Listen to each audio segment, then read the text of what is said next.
La grande édition du journal télévisé s'ouvre sur la RTNC2 Développement. Madame, Messieurs, bonsoir et bienvenue à vous. Les bureaux de la Chambre basse du Parlement ont convoqué les députés nationaux à une séance plénière ce mardi 19 mars 2024 dans la salle des congrès. 2 points étaient inscrits à l'ordre du jour, à savoir la communication du président du bureau d'âge ainsi que l'examen et l'adoption du règlement d'ordre intérieur de l'Assemblée nationale. Dans les secteurs de l'environnement, les nouvelles 24 heures après l'affaissement de l'immeuble situé aux environs de l'hôpital Médecins de Nuit, nous sommes là dans la commune de la Gombe. Le gouverneur de la ville de Kinshasa, Gentini Ngobila Mbaka, a effectué les déplacements pour palper du doigt cette situation et les mesures prioritaires ont été prises à ce sujet. Reportage signé Jonathan Kalenda. C'est un danger permanent qui guette le voisinage de cet immeuble qui s'est affaissé dans la matinée du lundi 18 mars 2024. Après sa descente sur place, le gouverneur de la ville-province Kinshasa, Gentini Ngobila Mbaka, a ordonné la démolition de cette bâtisse. C'est un bâtiment de plus de 8 niveaux, donc rez-de-chaussée plus 8 étages. Et le rez-de-chaussée ainsi que les 2 premiers niveaux sont enfouis déjà sous terre. Et visiblement, le bâtiment ne présente pas de fissures, mais il faut nécessairement les démolir pour éviter qu'il y ait d'autres accidents par après. Jusque-là, nous ne connaissons pas les propriétaires, les ingénieurs ainsi que les ouvriers qui travaillaient dans le chantier. Ils ont tous fui. Nous avons chargé notre chef de quartier. C'est cette maman ici, c'est elle qui va donc nous fournir des éléments, nous donner notamment les coordonnées des responsables des chantiers ainsi que les propriétaires du bâtiment. Alors à notre niveau, la ville se limite à donner les autorisations de bâtir pour des bâtiments de rez-de-chaussée plus un seul niveau. Au-delà, c'est le gouvernement central, notamment le ministère de l'Urbanisme. Et comme ça se passe dans notre ville, nous sommes obligés de suivre. Et là, j'ai demandé à mes services de prendre des dispositions pour démolir complètement ces bâtiments ici. Les conséquences pires sont à éviter pour épargner ceux qui côtoient les encablures de ce site, désormais visés par l'interpellation des autorités. Les témoins rencontrés sur place chargent les ingénieurs pour cet ouvrage mal réalisé. Il y a eu l'affaissement, et cet affaissement dû à des petites erreurs ou des petites négligences par les techniciens ou par les ingénieurs. Et c'est ça qui fait que il y a le non-respect de dimensionnement. Les charges ne sont pas réparties. Si les charges ne sont pas réparties, quand il y a eu l'affaissement, il va y avoir ce genre de choses.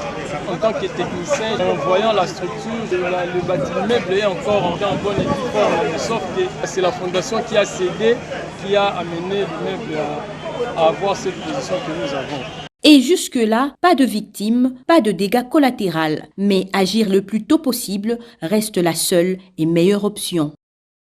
Restons toujours dans ces dossiers de l'environnement. L'immeuble en construction qui s'est affaissé au rond-point Safricas dans la commune de la Gombe n'est pas couvert par un permis de construction, a déclaré Kennedy Pierre Mukendi Mukepecha, le directeur du guichet unique des permis de construire. On l'écoute. Il y a un immeuble qui vient de s'affaisser, se trouvant sur l'avenue Kilolo Moussamba. Lubemba, au numéro 12, commune de la Gombe, au quartier Sosimat. Cet immeuble n'est pas couvert par un permis de construire. Or, comme vous le savez, d'aucuns ne peut construire une bâtisse sans avoir obtenu au préalable un permis de construire auprès du guichet unique de délivrance des permis de construire. Comme vous le savez, le gouvernement de la République a initié une importante réforme qui s'appelle guichet unique de délivrance des permis de construire ainsi que le Québec. C'est un établissement public qui a été créé par décret numéro 22/21 du 24 mai 2022. Portant organisation, création et fonctionnement d'un établissement public dénommé guichet unique de délivrance des permis de construire. Et cet établissement public est seule interface, d'une part, entre les promoteurs immobiliers et l'État congolais. Donc, en conséquence, nul ne peut construire sur l'ensemble du territoire national sans avoir au préalable obtenu du guichet unique le permis de construire. Prenons cette nouvelle avant de poursuivre ce journal. La République démocratique du Congo dit non à la célébration de la Journée internationale de la francophonie, a déclaré le délégué général de la RDC auprès de l'OIF, Mabiala Maoumba, à travers un communiqué officiel. Pour cause, la RDC est confrontée à une agression imposée par le Rwanda dans l'indifférence totale de la communauté internationale. Néanmoins, un message du vice-premier ministre, ministre des Affaires étrangères, Christophe Lutundula, est attendu quant à la délégation générale de la RDC à la francophonie ainsi que la radio-télévision nationale congolaise vont produire des émissions tout au long de ces mois dans le cadre de la francophonie. Parlons mars, mois de la femme, parce que nous y sommes. Sandra Yoka, présidente de l'association internationale Renaissance engagée dans des causes sociales, vient d'organiser à Paris une conférence internationale placée sous le thème « Blessures émotionnelles interfamiliales, défis et solutions ». La salle Indigo de l'hôtel Hampton by Hilton a servi de cadre à cette activité de grande envergure. Caritas Loubela signe ses reportages. C'est une grande première dans la diaspora africaine. Cette conférence de haut niveau, organisée par Sandra Yoka à travers la structure Notre Voix à Paris, a permis de mobiliser les acteurs à divers niveaux afin de mieux lutter contre les blessures émotionnelles intrafamiliales. Cette forme de violence est susceptible d'entraîner des dommages ou souffrances de nature physique ou psychologique chez les femmes. Parmi les personnalités africaines présentes à ce rendez-vous, on note Josette Kayaboula Matadi, coordonnatrice de la RTNC2 Développement, qui appelle à une forte résilience. Dans cette conférence, j'ai vite compris que la femme africaine a beaucoup à donner qu'à recevoir. Sur le plan expérimental, l'expérience qu'a vécue Madame Yoka aujourd'hui, elle le parle de manière aisée, en femme expérimentée, et surtout, elle veut que ses sœurs qui partagent les mêmes fardeaux, les mêmes souffrances, qu'elles ne puissent pas rester s'apitoyer sur leur sort. Peu importe la souffrance, les souffrances là doivent constituer une étape sur lesquelles on doit marcher pour atteindre l'autre monde, qui est un monde merveilleux. Dans ce monde-là, la femme africaine saura jouer sa partition. En tout cas, j'étais très émerveillée. Surtout, c'est une conférence très enrichissante. En République démocratique du Congo, nous attendons. Parce qu'il y a eu des thèmes qui ont été organisés ici, développés ici. Ce sont des thèmes qui sont rares dans nos pays africains. Alors, moi, mon souhait, c'est que ces femmes puissent venir dans différents pays africains pour qu'elles puissent partager ces expériences, pour que la femme africaine se relève, pour dire enfin, ce que j'ai subi, les violences, les souffrances, c'était une école. Et voilà maintenant que les femmes expérimentées partagent leurs expériences pour que les autres femmes qui sont encore couchées se relèvent et qu'on commence la course ensemble avec les hommes pour que l'Afrique se développe. Les participants à ces assises ont assisté aux différents témoignages ainsi qu'à la projection des films des femmes africaines qui inspirent. Vous avez reconnu le timbre vocal d'Aurélie Mazongelo. Et juste après cette conférence organisée à Paris, quelques participants venus de plusieurs pays, non seulement d'Europe mais également d'Afrique, ont donné de la voix. Ils se sont exprimés au micro de Caritas Loubela. Je suis fière, franchement fière d'être femme. Il fallait bien qu'il y ait des Sandra dans notre génération pour impacter la gente féminine. Aujourd'hui, la femme doit être au centre de l'information. La femme doit être celle qui impacte positivement le monde dans lequel nous nous trouvons. Alors femme, aujourd'hui, lève-toi et ne te laisse plus abattre par les circonstances de la vie. Ensemble, bâtissons l'avenir féminin auquel tous nous devons. Je suis très heureuse de participer à cette conférence. C'était vraiment une très belle initiative de la part de Sandra qui a présenté cette magnifique histoire, on a autant dit ici, inspirante. Inspirante pourquoi? Parce qu'elle ouvre les consciences. Elle éveille les consciences des personnes en difficulté. C'est vrai que c'est quelque chose qui est un petit peu tabou dans notre communauté, parler des blessures, des situations intrafamiliales. Mais c'est quelque chose qui va vraiment changer, car ça fait beaucoup de dégâts. Ça crée des personnes qui vivent des situations très très compliquées et qui n'en parlent jamais. Je pense qu'il est temps que les mentalités changent pour que notre pays puisse aussi avancer, que notre continent puisse aussi avancer. Ce sont des initiatives vraiment qui sont louables. Et aujourd'hui, je ne veux pas de formulette, chercher des petites choses. J'ai même eu beaucoup d'émotions à travers plusieurs témoignages. Et je ne peux que dire à Sandra, félicitations et surtout beaucoup de courage. Et dans les secteurs de l'enseignement supérieur et universitaire, l'Université chrétienne catholique a organisé ce mardi 19 mars 2024 une conférence scientifique sur les entreprises.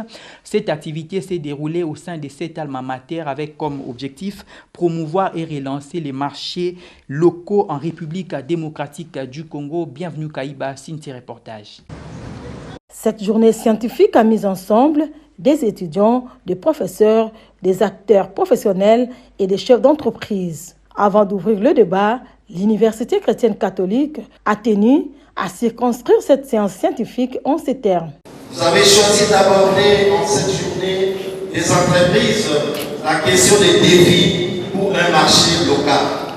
C'est un thème d'une grande actualité compte tenu du contexte du marché congolais qui connaît aujourd'hui un grand essor de petites et moyennes entreprises tenues par des expatriés.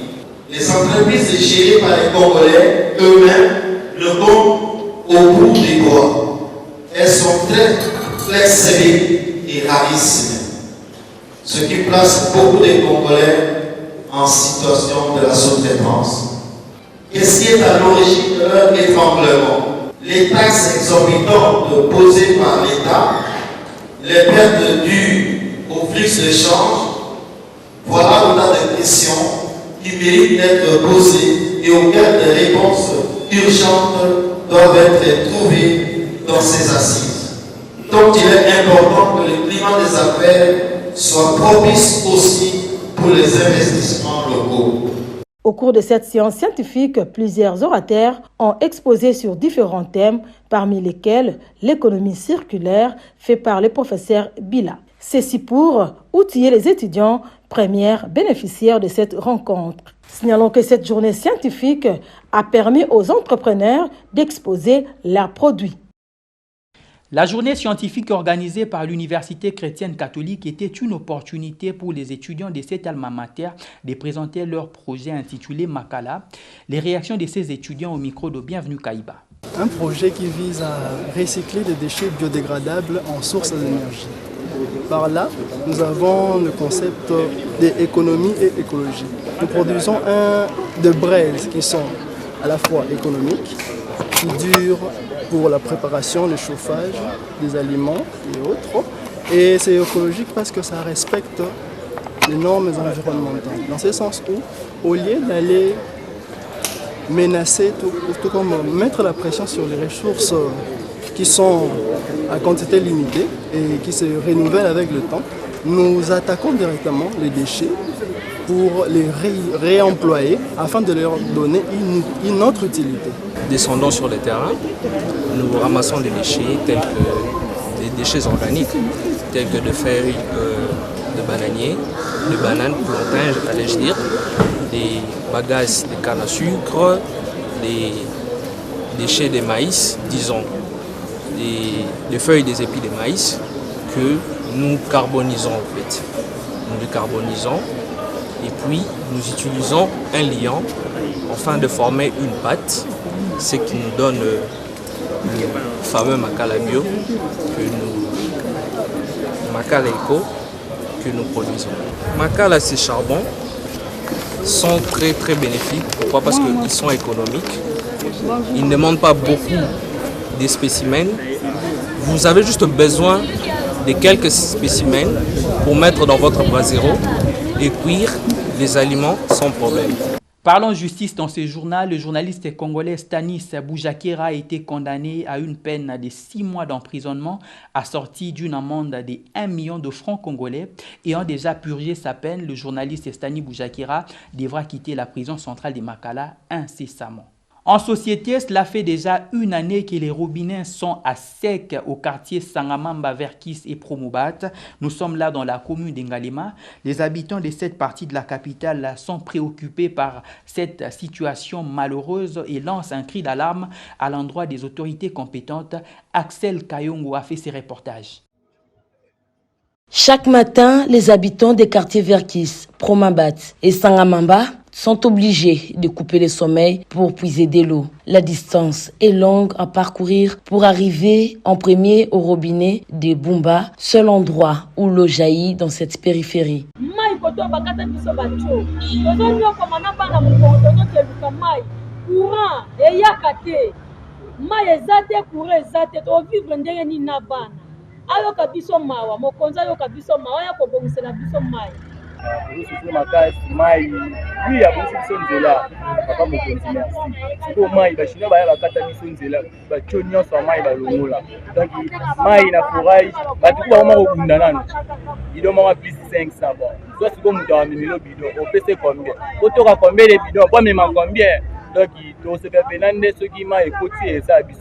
C'est depuis 1 an déjà que cette proportion s'accroît car la Régie des eaux s'est carrément inscrite aux abonnés absents dans cette partie de la commune d'Ngalema. Pour cause, c'est l'exécution des travaux de la route Nzolana qui ont endommagé des tuyaux de la Régie des eaux, occasionnant ainsi cette pénurie. Les autorités sont appelées à se pencher sur cette situation en vue de résoudre ce problème car en dépit de la réhabilitation des routes, l'eau demeure au centre de toute activité, surtout en cette période de chaleur accablante.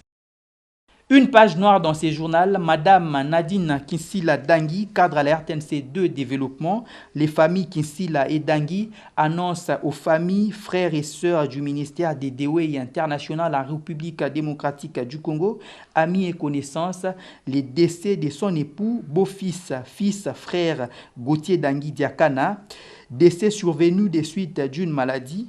En attendant le programme des obsèques, le deuil est observé à son domicile sur l'avenue Bila numéro 5, quartier Mama Mobutu, commune de Mongafula, référence avenue Mama Kiese Matadi Kibala pour la famille Madame Nadine Kinsila.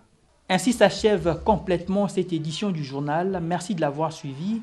Merci à votre fidélité qui nous fait énormément plaisir. Restez branchés sur les antennes de la radio-télévision nationale congolaise qui rime avec les développements.